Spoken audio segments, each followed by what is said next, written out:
Good morning बच्चों। आज हम समास के बारे में पढ़ेंगे कि समास क्या होता है, समास का क्या अर्थ है, समास की क्या परिभाषा है, समास कितने प्रकार का होता है। तो पूरी इस प्रक्रिया को हम आज पढ़ते हैं। हिंदी व्याकरण का जो समास है उसको मैं पढ़ाऊंगी। तो समास, समास सम धन आस। समास का अर्थ होता है, सम का अर्थ होता है पास रखना, पास होता है। अस का अर्थ होता है रखना, इसका अर्थ होता है शब्दों को पास पास रखना। अब मैं इस चार्ट में दिया है समास। समास की परिभाषा बताती हूँ मैं आपको। दो या दो से अधिक सार्थक वाक्यों के मेल से बने शब्द को समास कहते हैं। ये समास की परिभाषा है। अब बच्चों समास 6 प्रकार के जो चार्ट बने हैं उसको मैं एक एक करके आप लोग को इसको समझाऊंगी। पहला इसमें अव्ययीभाव समास, दूसरा इसमें तत्पुरुष समास, तीसरा इसमें कर्मधारय समास, चौथा इसमें समास जो आता है उसका नाम है द्वंद्व समास, छठवां समास इसमें है ध्रुव समास और छठवां इसमें है बहुव्रीहि समास। तो कुल मिलाकर इस चार्ट में जितने भी ये 6 प्रकार के समास होते हैं। अब मैं इसको बताऊंगी कि पूरी जो प्रक्रिया है उसको हम जानेंगे कि इसकी उत्पत्ति क्या है, उसके गुण क्या है। कभी कभी एक पद प्रधान हो जाता है, कभी कभी दोनों पद प्रधान हो जाते हैं, कभी एक पद प्रधान हो जाता है, कभी एक दूसरे की उपमा देने लगता है, कभी पहला पद अवयव हो जाता है और कभी दूसरा पद भी अवयव बन जाता है। इस तरह पूरी प्रक्रिया को दो शब्दों में से जो मिलाने पर शब्द बनता है वह समासिक पद। और समासिक प्रक्रिया क्या है इसको भी मैं आपको बता देती हूँ। समासिक पद जो है वह शब्द है जो दो शब्दों के मेल से बनता है। जैसे हमने यहाँ पे लिया गंगा का जल, मैं आपको बता देती हूँ।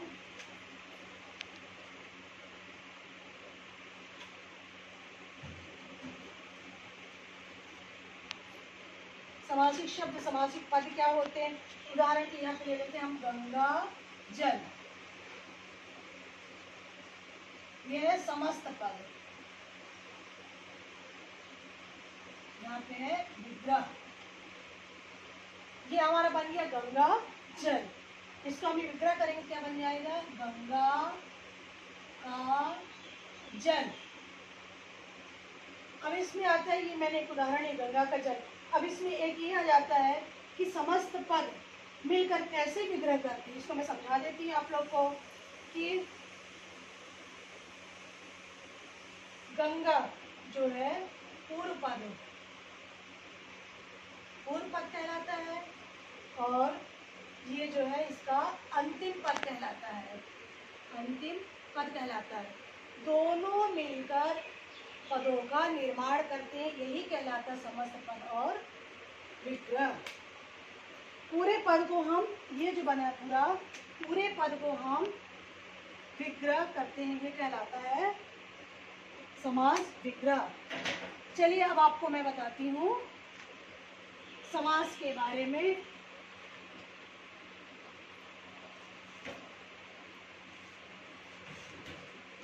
ये गंगा जल जो बना है पूरा समस्त पद है, पूरे पद को हम समान पद कहते हैं। जब समस्त पद का विग्रह किया जाता है इसी समास को हम विग्रह करना कहते हैं। विग्रह का अर्थ होता है अलग करना। चलिए अब आज हम पढ़ेंगे अव्ययीभाव समास। अव्ययीभाव समास क्या होता है, ध्यान से सुनिएगा बच्चों। अव्ययीभाव समास, अवयव वे शब्द होते हैं जिनके लिंग, वचन, कारक, काल का प्रभाव नहीं पड़ता, अर्थात वे परिवर्तित या परिवर्तनशील नहीं होते व उनके रूप नहीं बदलते। तो सरल भाषा में ये बोले कि अव्ययीभाव समास वो हैं जिनके लिंग, वचन, काल, कारक पर कोई प्रभाव नहीं पड़ता, वे सदा एक से रहते हैं। अब इसके हम कुछ ट्रिक भी जान लेते हैं।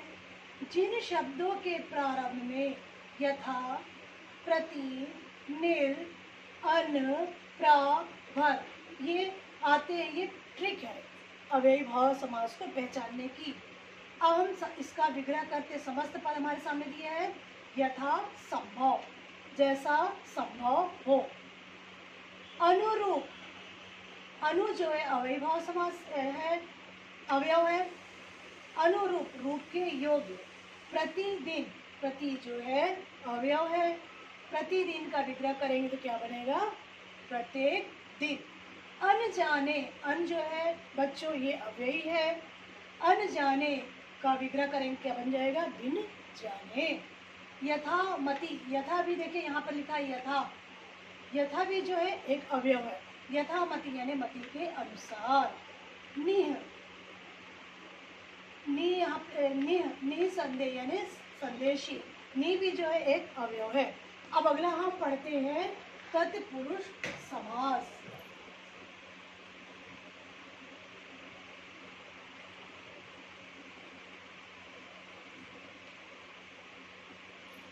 अब हम पढ़ेंगे तत्पुरुष समास। चार्ट में अब दूसरा जो दिया है वो है तत्पुरुष समास। आइए तत्पुरुष समास पढ़ेंगे कि क्या होता है। समास को विग्रह करने पर कारक चिन्ह का लोप हो जाता है, उसे हम तत्पुरुष समास कहते हैं। कारक चिन्ह, कारक चिन्ह जैसे यहाँ पे दिया है बच्चों, राजपुत्र, राजा का पुत्र, तो कारक चिन्ह उसको कहते हैं का, की, को, के लिए। ये कारक चिन्ह होते हैं। कर्ता ने कर्म को है उसके बीच में लगा रहता है, का, को, की, ये चिन्ह लुप्त हो जाते हैं यहाँ पर, उसे हम तत्पुरुष समास कहते हैं। यहाँ पे मैंने लिखा भी है का, के, की, को, के लिए, मैं, पर, से। तो यहाँ चार्ट में देखिए लिखा हुआ है राजपुत्र, यहाँ पे कारक चिन्ह लोप हो गया, राजा का पुत्र। दूसरा दिया यहाँ पे कन्या दान, किसका दान? कन्या का दान। इसी प्रकार तीसरे यहाँ पर आए देशभक्ति, देश की लगा यहाँ पे, तो क्या हो गया?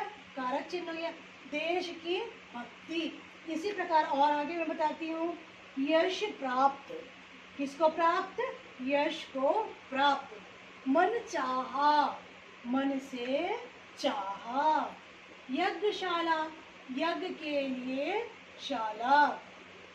अगला बिंदु है आप बीती, किस पर बीती? आप पर बीती, यहाँ पे दिया पर। देशभक्ति, देश के लिए भक्ति, देश के लिए भक्ति। धर्मवीर, धर्म में वीर, में यहाँ पर आया कन्यादान, कन्या का दान। तो बच्चों हमने अभी पढ़ा अव्ययभाव समास और तत्पुरुष समास। समास 6 प्रकार के होते, 6 में हमने 2 पढ़ लिया। अब आता है कर्मधारय समास। आइए चार इसको मैं बताती, कर्मधारय समास क्या होता है।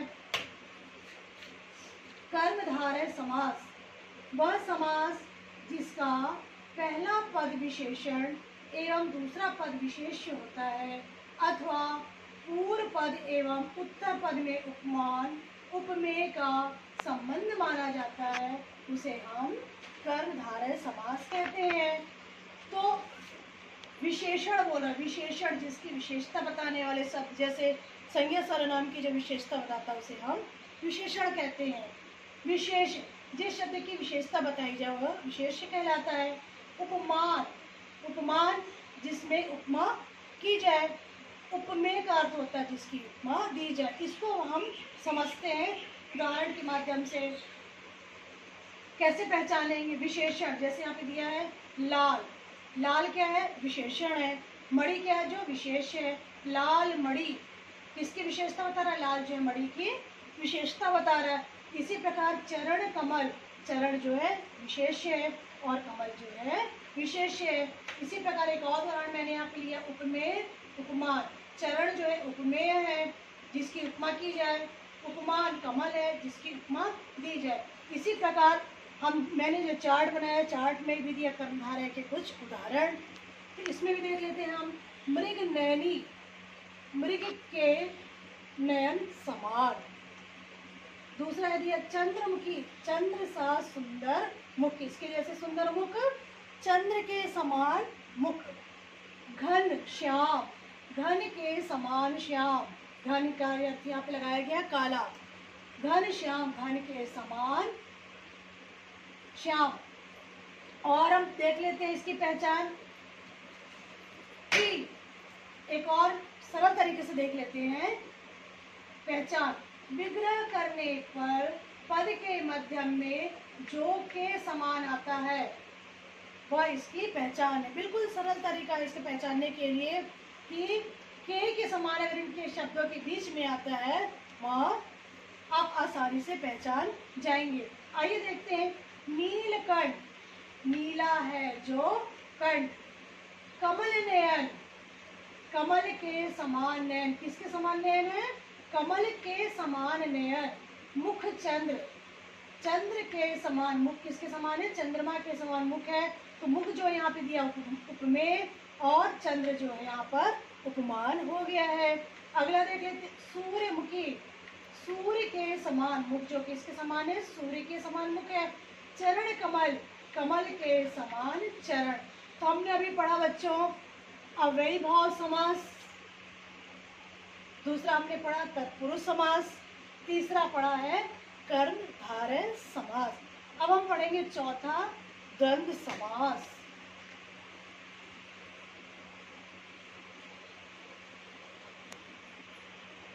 तीन समास तो आपको बच्चों समझ में आ गए, अव्ययीभाव समास, तत्पुरुष समास और कर्मधारय समास। अब हम चौथा पढ़ते हैं द्वंद्व समास क्या होता है। द्वंद्व समास यदि दोनों पदों के बीच में योजक चिन्ह देखिए लगा हुआ, ध्यान से दीजिए, ये योजक चिन्ह कहलाता है। जो कोष्ठक के अंदर लगा हुआ योजक चिन्ह लगा हो और विग्रह करने पर और या एवं आए तो वह द्वंद्व समास कहलाता है। इसको देख लेते, समझ लेते हैं परिभाषा भी। जिस समास के समस्त पदों में दोनों पद समान हो, दोनों पदों को मिलाते समय उनके मध्य क्या लुप्त हो जाता है? योजक चिन्ह लुप्त हो जाते, वह द्वंद्व समास कहलाता है। आइए इसको हम कुछ उदाहरण के द्वारा पढ़ लेते हैं। जैसे मैंने चार्ट में बनाया है, योजक चिन्ह देखिएगा ध्यान से। द्वंद्व समास में योजक चिन्ह जैसे आप लिखा है माता पिता, माता पिता के बीच में क्या लगा है? योजक चिन्ह लगा है। जब इसका हम विग्रह करेंगे तो क्या बन जाएगा? माता और पिता। इसी प्रकार इसमें और भी लिखा है भाई बहन, भाई बहन के बीच योजक चिन्ह लगा है। जब इसका विग्रह करेंगे क्या बन जाएगा? भाई और बहन। इसी प्रकार यहाँ पे हमने लिखा चार्ट में बेटा बेटी, बेटा बेटी के बीच बच्चे क्या लगा यहाँ पे? योजक चिन्ह। जब हम इसका विग्रह करते तो क्या बन जाता है? बेटा और बेटी। कुछ इसी प्रकार के और उदाहरण देख लेते हैं हम। इसमें समस्त पद बने, विग्रह बने हैं। अपना पराया, अपना पराया में भी योजक चिन्ह है। विग्रह करेंगे तो क्या बन जाएगा बच्चों? अपना और पराया। दूसरा देख लेते हैं पाप पुण्य, पाप और पुण्य। भला बुरा, भला और बुरा। छोटा बड़ा, छोटा और बड़ा। ऊंच नीच, इसमें भी योजक चिन्ह लगा है। इसको विग्रह करेंगे तो ऊंच और नीच बन जाएगा। तो बच्चों इस प्रकार यह द्वंद्व समास ऐसा ही इसकी परिभाषा है और इसको ऐसे विग्रह करके बनाया जाता है। अब इस चार्ट में हमने अव्ययीभाव समास, तत्पुरुष समास, कर्मधारय समास, द्वंद्व समास पढ़ लिया। अब पांचवा समास जो आता हमारा वो है द्विगीय समास। ये संख्यावाचक समास होता है। ये हम इसको पढ़ते हैं कैसा होता है समास, समास की परिभाषा क्या है।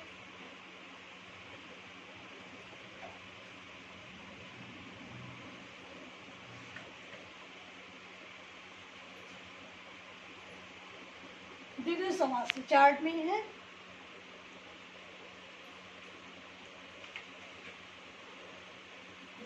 ध्यान से देखिएगा बच्चों, ये हमने चार्ट क्या पढ़ाना हमको अभी द्विगु समास के बारे में बताऊंगी मैं आप लोग को। अब आइए द्विगु समास क्या होता है उसकी परिभाषा। द्विगु समास, इस समास में पहला पद क्या होता है? संख्यावाचक। संख्यावाचक यानी संख्या का ज्ञान कराने वाला होता है। समूह का पता चले उसे हम द्विगु समास कहते हैं। आइए बताऊंगी कैसे संख्यावाचक कैसे पता चलता है, अभी बताऊंगी मैं। वाचक का अर्थ होता है बताने वाला। अब इसको बताते हैं हम कैसे संख्या की पहचान मालूम चलेगी। आइए इसका विग्रह करते। पद दिया है पंचवटी, 5 वटों का समूह। इस तरह मैंने चार्ट में ही बनाया है। पहले हम चार्ट को देख लेते हैं। चार्ट में दिया द्विगु समास का संख्यावाची होता है द्विगु समास। इसमें दिया 9 रत्न। 9 रत्न यानी 9 रत्नों का समूह। 9 जो है वो संख्या हो गया, संख्यावाची हो गया। इसी प्रकार तिरंगा, 3 रंगों का झंडा, 3 रंगों से रंगा हुआ, 3 रंगों से रंगा हुआ। तो 3 जो हुआ यहाँ पर क्या हो गया, संख्यावाची हो गया। पंचतंत्र, 5 तंत्रों का समाहार। कितने तंत्रों का, 5। तो 5 जो हुआ ये हमारा संख्यावाची हो गया।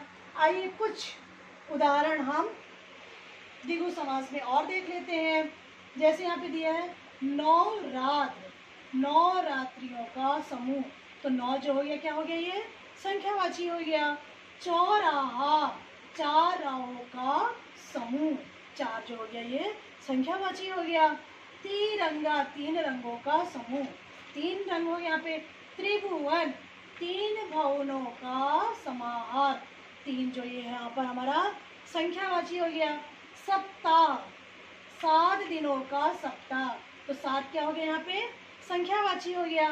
दोपहर, दोपहर यानी 2, ये भी 2 जो है हमारी संख्यावाची हो गई। 2 प्रहरों का समाहार। तो बच्चों इस प्रकार ये द्विगु समास हमने पढ़ा। और ये चार्ट में जो दिया, चार्ट में हमने कितने समास पढ़ लिया, 5। 5 कौन कौन से पढ़े हमने, अव्ययी भाव समास, तत्पुरुष समास, कर्मधारय समास, द्वंद्व समास, द्विगु समास। अब हमें पढ़ना है बहुव्रीहि समास।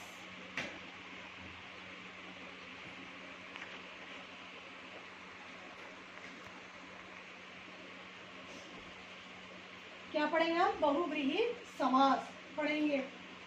जिस समास के समस्त पदों में कोई भी पद प्रधान न हो, बल्कि दोनों पद मिलकर किसी तीसरे पद की ओर संकेत करते, उसे हम बहुव्रीहि समास करते हैं। फिर से ध्यान दीजिएगा बच्चों, एक बार मैं और बताती हूँ। जिस समास के समस्त पदों में कोई भी पद प्रधान न हो, ध्यान दीजिए, कोई भी पद प्रधान न हो, बल्कि दोनों पद मिलकर किसी तीसरे पद का निर्माण करते हैं, उसे हम बहुव्रीहि समास करते हैं। जैसे मैंने यहाँ पे उदाहरण के लिए बताया है कि 1 + 1 यहाँ पे किया। 1 + 1 का मतलब होता है पहला पद, यहाँ पे दिया है दूसरा, यहाँ पे मैं भी लिखी 1, यानी इसको हमने यहाँ पे संकेत किया दूसरा पद। यहाँ पे A1 + 1 बराबर, यहाँ पे हमने 3 इसलिए लिखा है कि A पहला पद और दूसरा पद मिलकर तीसरे पद का निर्माण करते हैं, विशेषता बताते हैं, उसको हम बहुव्रीहि समास कहते हैं। आइए इसको हम समास समस्त पद और विग्रह करके बताती हूँ। जनरली ये जो बहुव्रीहि रहता है उसको अधिकतर इसमें देवी देवताओं का नाम लिखा रहता है। तो चलिए समस्त पद बने हुए हैं, इसका विग्रह करके बताती हूँ मैं। पहले हम चार्ट में देख लेते हैं, चार्ट में कैसे इसका विग्रह किया गया है। बहुव्रीहि समास।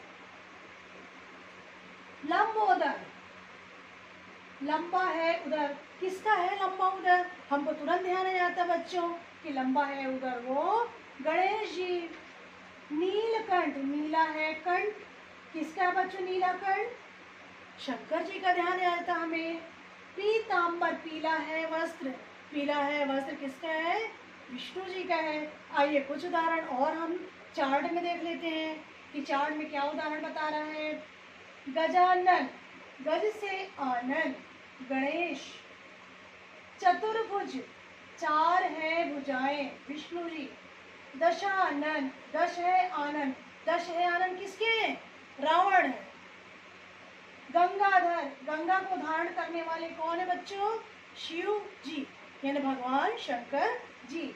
मुरलीधर, मुरली धारण करने वाले कौन है, मुरली को धारण करते हैं भगवान श्री कृष्ण जी, उसकी छवि हमारे चेहरे में बन जाती है। मृत्युंजय, मृत्यु को जीतने वाले कौन है, भगवान शंकर। अगला और आखिरी बिंदु इसमें दिया है त्रिलोचन, तीन है आंखें किनकी हैं? भगवान शंकर जी की हैं। तो बच्चे इस प्रकार हमने पूरे 6 समास के बारे में पढ़ा।